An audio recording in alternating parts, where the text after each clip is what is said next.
1950-এর দশকে রাশিয়ার বিদ্যুৎ গ্রিডের সঙ্গে যুক্ত হয় বাল্টিক রাষ্ট্রগুলো।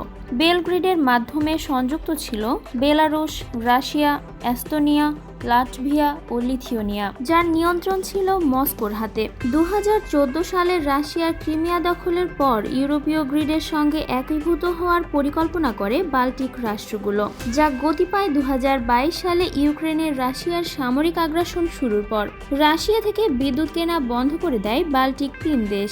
এবার রুশ বিদ্যুৎ গ্রিড থেকে নিজেদের পুরোপুরি বিচ্ছিন্ন করে নিল তারা। ইউরোপীয় ইউনিয়নের সঙ্গে দৃঢ় সম্পর্ক এবং আঞ্চলিক নিরাপত্তা নিশ্চিন্তে এই পদক্ষেপ নেয় দেশগুলো।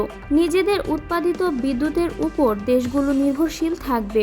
এরপর তারা পোল্যান্ডের মাধ্যমে যুক্ত হবে ইউরোপীয় গ্রিডে। জ্বালানি ব্যবস্থার মাধ্যমে রাশিয়া এই অঞ্চলে যে রাজনৈতিক প্রভাব বিস্তার করেছিল তা চিরতরে শেষ করার পরিকল্পনা নিয়েছে বাল্টিক রাষ্ট্রগুলো।